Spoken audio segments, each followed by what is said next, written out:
किसी ज़माने में परिंदे इंसानों से ज़्यादा अक्लमंद हुआ करते थे। उन्हें किसी बादशाह की ज़रूरत ना थी और ना ही वज़ीरों की जो बादशाह को मशवरा देते, ना ही इन्हें परिंदों के ऐसे जिरगे की ज़रूरत थी जो मिल बैठ कर इनके लिए कानून बनाते। इन दिनों में जब भी परिंदे इकट्ठे होते तो वह एक दूसरे से खुशी खुशी गप्पे हाँकते और बताते कि कौन मर गया है, कौन से परिंदे के बच्चे यतीम हो गए। और वो कवानीन बनाने की बजाय अहम मसाइल एक दूसरे को बता देते थे। उनका कानून एक ही था, मोहब्बत और दोस्ती का कानून। ना इन्हें नफ़रत का इल्म था और ना ही इन्हें गुस्से का। लेकिन फिर एक मक्कार शख्स इनके इलाके में दाखिल हो गया। इसने जायज़ा लिया जो कि परिंदों की खुशियों का दुश्मन था।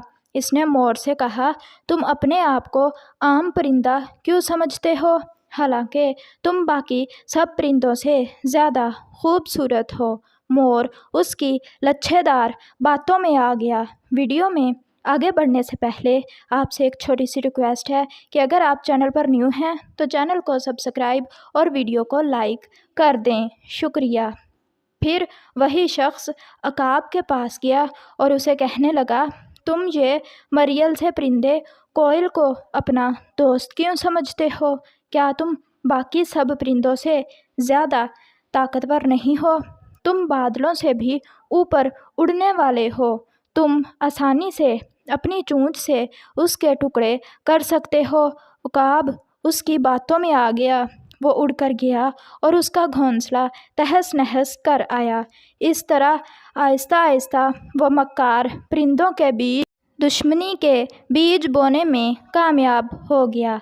परिंदों की पुरअमन सल्तनत जंग का मैदान बन गया। परिंदे एक दूसरे से लड़ने और गालियां देने लगे। आखिरकार तंग आकर परिंदे कमज़ोर परिंदों का शिकार करने लगे। हर कोई अपनी ताकत पर नाज करने लगा और कमज़ोरों को बुरा भला कहने लगा। एक दिन एक नन्हे परिंदे ने सब परिंदों से कहा, हम इस तरह ज़िंदगी नहीं गुजार सकते।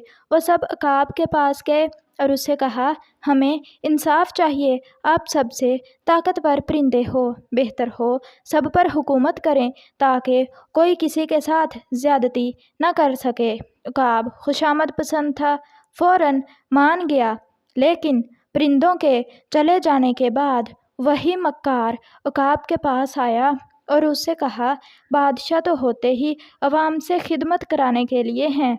तुम्हारे पास वक्त कहाँ कि तुम इन अहमकाना लड़ाइयों में सुलह करवाते फिरो।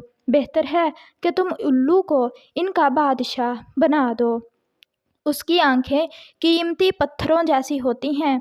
वो सिर्फ रात को देख सकता है और जब रोशनी में दूसरे परिंदे हवाओं में प्रवास करते हैं तो वो कुछ नहीं देख सकता। इसलिए वो किसी के मामले में दखल नहीं देगा और हर कोई वही करेगा जो इसका दिल चाहेगा। उकाब को यह तरकीब बहुत अच्छी लगी। उसने उल्लू को परिंदों का बादशाह बना दिया। उल्लू दिन को सोया रहता और रात को जागता। जब बाकी परिंदे अपने घोंसलों में सोए होते हैं तभी तो आज तक वो पुराने अमन वाले दिन परिंदों की सल्तनत में नहीं लौटे और वो आपस में लड़ते रहते हैं। तो प्यारे बच्चों, इस कहानी से हमें यह सबक मिलता है कि हमें किसी दूसरे की बातों में आकर आपस में दोस्तों में लड़ाई झगड़ा नहीं करना चाहिए। यह बुरी बात है।